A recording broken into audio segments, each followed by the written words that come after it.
Hi good morning all of you. कहा जाता है कि जीवन जो है सतत चलने वाली प्रक्रिया है और यह नित्य प्रतिदिन बेहतर करने की ज़रूरत होती है इसे। तो आइए वर्ड ऑफ डे में आज हम टाइम्स ऑफ इंडिया के most important word of day पर चर्चा करते हैं, जो बेसिक इंग्लिश और स्पोकन इंग्लिश के लिए काफ़ी सार्थक साबित होगा। तो वर्ड ऑफ डे में आज हम बात करते हैं कि एमिड, AMID, एमिड। एमिड मतलब होता है बीच में या के बीच में। एमिड को अब समझते हैं। एमिड जब आप किसी जहाज़ के बीच में होते हैं तो यानी एमिड शिप यानी जहाज़ के बीच में, और कहीं क्राउड के बीच में होते हैं तो एमिड क्राउड, उसको क्या बोलेंगे? एमिड क्राउड, क्राउड के बीच में। तो ये एमिड का मीनिंग क्या हुआ? बीच में या के बीच में। नेक्स्ट है empathy. Empathy, EMPATHY, empathy. Empathy mean होता है सहानुभूति। हाँ, इम्पैथी मीन क्या होता है? सहानुभूति। कहते हैं कि हमदर्दी के सेंस में भी इसका उपयोग करते हैं। ये नाउन के सेंस में होता है इम्पैथी और इसका अर्थ होता है सहानुभूति। नेक्स्ट है सिंपैथी, SYMPATHY। सिंपैथी जब वर्ब के रूप में इसका यूज करते हैं और सिंपैथी का अर्थ होता है समर्थन। आप किसी को समर्थन करते हैं, वो सिंपैथी करते हैं।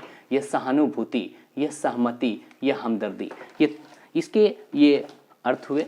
तो सिंपैथी वर्ब के रूप में उपयोग करते हैं। जैसे हमदर्दी हुआ, सहमति व्यक्त करते हैं तो वहाँ पे हम सिंपैथी यूज करते हैं। एक शब्द है इंटरेक्ट। नहीं, कहा जाता है कि हम आपसे काफ़ी इंटरेक्ट हुआ, आपसे बातचीत करके काफ़ी इंटरेक्ट हुआ। तो इंटरेक्ट का INTERACT, इंटरेक्ट मीन हुआ कि बातचीत करना। आपकी बातचीत कर रहे हैं, इंटरेक्ट कर रहे हैं और ये एक दूसरे को प्रभावित कर रहे हैं। चाहे वो आप अपने बातों से प्रभावित कर रहे हैं या फिर आपकी जो बॉडी स्ट्रक्चर है या फिर आपकी जो बिहेव है, ये तमाम फैक्ट्स हैं जिससे आप एक दूसरे को प्रभावित कर रहे हैं। तो उसके लिए वर्ड क्या आया है? इंटरेक्ट आया है। ये क्या है? इंटरेक्ट एक इंट्रांजेटिव वर्ब है। अभी हम बात करेंगे कि ट्रांजेटिव वर्ब और इंट्रांजेटिव वर्ब क्या होता है। तो ये क्या है कि ये इंट्रांजेटिव वर्ब है। वर्थवाइल का अर्थ होता है सटीक या उपयुक्त। कहता है ना कि ये चीज़ जो है सटीक है, उपयुक्त है। तो ये उसके लिए वर्ड आया है वर्थवाइल। वर्थवाइल मतलब हुआ सटीक या फिर उपयुक्त। एक वर्ड है ओवरवेलमिंग, WHELMING। ओवरवेलमिंग का अर्थ हुआ कि जबरदस्त। कहता कि जबरदस्त परफॉर्मेंस, यानी ओवरवेलमिंग जबरदस्त या फिर अत्यधिक तीव्र होना। अत्यधिक तीव्र वर्ब के सेंस में इसका उपयोग होता है। और ओवरवेलमिंग का अर्थ एडजेक्टिव के सेंस में जबरदस्त होता है। ओवरवेलमिंग परफॉर्मेंस यानी जबरदस्त परफॉर्मेंस। तो ओवरवेलमिंग का अर्थ हुआ जबरदस्त। नेक्स्ट है word split, SPLIT, split. Split मतलब कि कोई भी चीज़ जैसे फट जाता है, या फिर उसमें दरार पड़ जाता है। जैसे मिरर है, मिरर जब गिरता है वो उसमें स्प्लिट आ जाता है, दरार आ जाता है। तो स्प्लिट का अर्थ होता है फटना या दरार पैदा करना या टुकड़े करना, करना। इसका स्प्लिट का मतलब ये हुआ। एक डिसलोकेट होता है। एक वर्ड है डिसलोकेट, लोकेट। तो सबसे पहले हम देखते हैं कि डिसलोकेट का मतलब क्या होता है। डिसलोकेट एक ट्रांजिटिव वर्ब है। ट्रांजिटिव और इंट्रांजिटिव दोनों को हम समझने की कोशिश करेंगे अभी। तो डिसलोकेट का अर्थ होता है कि अव्यवस्थित करना या जोड़ उखाड़ना। किसी भी चीज़ को आप, कोई भी चीज़ ऐसे व्यवस्थित है, मान लेते हैं कि दिस मार्कर जो है इस तरह ये व्यवस्थित है और कोई आके इसको जो है इस प्रकार कर दे रहा है, तो ये अव्यवस्थित हो गया। तो इसके लिए वर्ड यहाँ पे आया कि डिसलोकेट। डिसलोकेट का अर्थ यहाँ क्या हुआ? अव्यवस्थित करना या जोड़ है, कहीं पर ज्वाइंट है उसको हटा देना, ज्वाइंट को, जोड़ को उखाड़ना, ये डिसलोकेट हुआ। उसके एक नीचे वर्ड है सर्टेनली। नहीं, सर्टेनली जो वर्ड है CERTAINLY, सर्टेनली मतलब निश्चित रूप से। कहता है ना कि मैं कल आपसे निश्चित रूप से मिलूंगा, तो निश्चित रूप से उसके लिए वर्ड आया है सर्टेनली। सर्टेनली निश्चित रूप से। वर्ड आया लोकेट। आपने ऊपर में देखा है डिसलोकेट, अब नीचे देखिए लोकेट। लोकेट का स्थान है कि अर्थ है कि स्थान निर्धारित करना। कहीं भी आप किसी भी चीज़ के लिए स्थान निर्धारित करते हैं, चाहे वो पार्टी हो या फंक्शंस हो, किसी भी प्रकार की जो कन्वर्सेशन टॉकिंग वगैरह का जो मैटर होता है उसके लिए आप लोकेट करते हैं, स्थान निर्धारित करना या स्थापित करना, ना लोकेट करते हैं किसी भी चीज़ को वहाँ पर स्थापित करते हैं, तो उसके लिए वर्ड आया है लोकेट। आज हम बात करेंगे कि भर्व जो है ना, अगर हम देखें तो भर्व, ये भर्व जो है, भर्व का मीन हुआ क्रिया, एक्शन से संबंधित है ना, तो एक्शन से ये संबंधित है। और ये there are two types of verb, एक ट्रांजिटिव,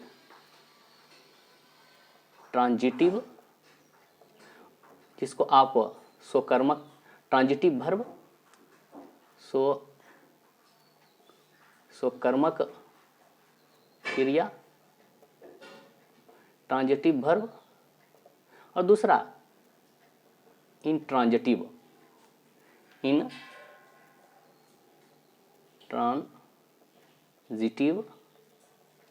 भर्व, इसको आप हिंदी में अकर्मक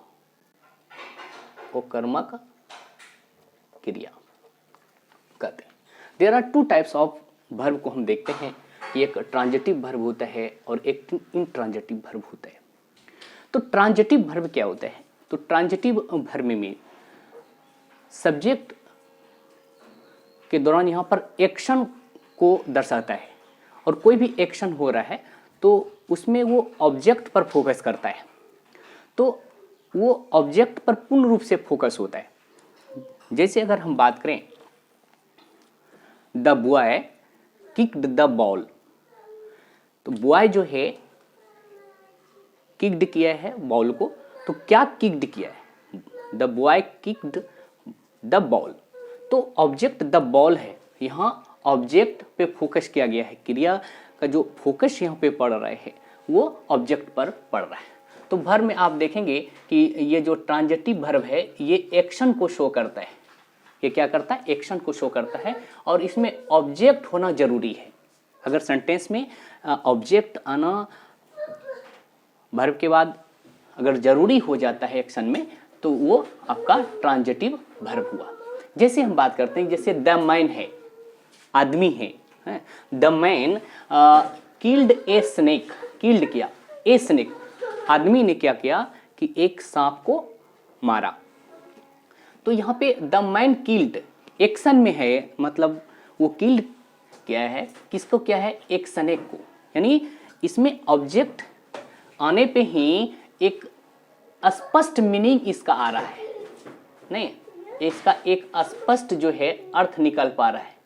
जब ऑब्जेक्ट आके जब किसी भी सेंटेंस में एक स्पष्ट मीनिंग को वो बताता हो, तो वो सेंटेंस आपका जो होगा वहाँ पे जो भर्व यूज होगा, जैसे ये भर्व यूज हो रहा है, तो यहाँ पर भर्व जो है वह ट्रांजिटिव भर्व होगा। The man killed a snake, यहाँ पे ये ट्रांजिटिव भर्व है। अब दूसरा इंट्रांजिटिव भर्व को देखें, तो इंट्रांजिटिव भर्व में क्या होता है कि इसमें डायरेक्ट एक्शन नहीं होता है, इसमें कोई इंट्रांजिटिव भर्व में डायरेक्ट एक्शन नहीं होता है। जैसे अगर देखें कि the man died, the man जो है डाइड, आदमी मर गया, तो इसमें ऑब्जेक्ट इसमें नहीं भी आ रहा है, लेकिन इसका अर्थ ये बता रहे, इसमें डायरेक्ट एक्शन नहीं हो रहा है, द मैन डाइड, इसके बाद ऑब्जेक्ट नहीं आ रहा है। तो ये जो ऑब्जेक्ट सेंटेंस में आ सकता है, सेंटेंस में भर्व के बाद ऑब्जेक्ट नहीं आएगा, लेकिन सेंटेंस में कहीं आएगा, तो इस तरह के जो सेंटेंस में जो भर्व होंगे वह इंट्रांजिटिव भर्व होगा। इसमें जैसे द डोर क्लोज्ड, दरवाजा बंद किया, दरवाजा बंद किया, तो यहाँ द डोर क्लोज्ड, इसके बाद ऑब्जेक्ट नहीं आ रहा है, लेकिन ये डायरेक्ट इनडायरेक्ट एक्शन में है,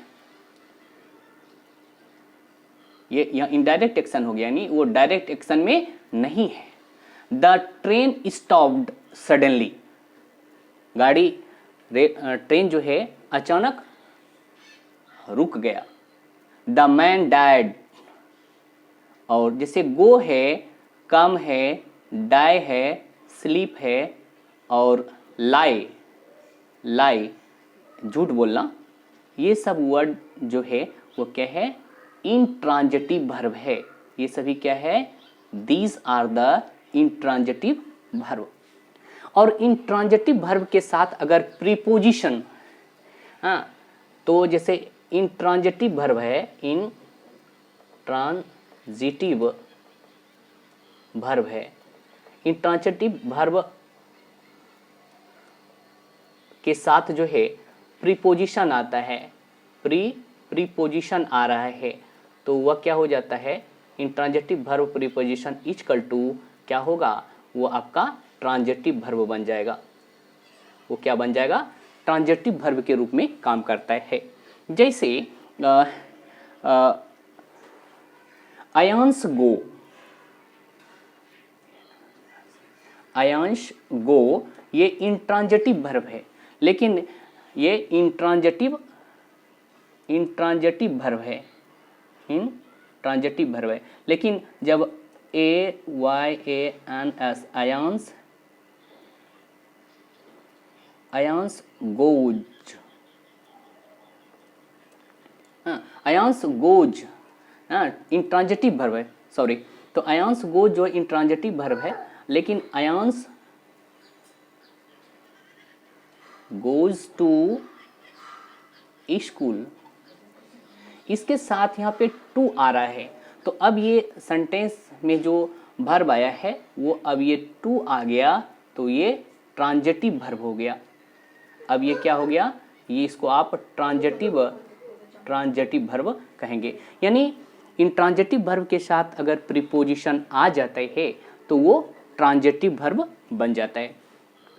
मैं आशा करता हूँ कि बहुत शॉर्ट समय में जो डेली यूज में आने वाले जो वर्ड्स हैं उसको आपने समझने का कोशिश किया। मैं आशा करता हूँ कि आपका दिन शुभ हो, मंगलमय हो।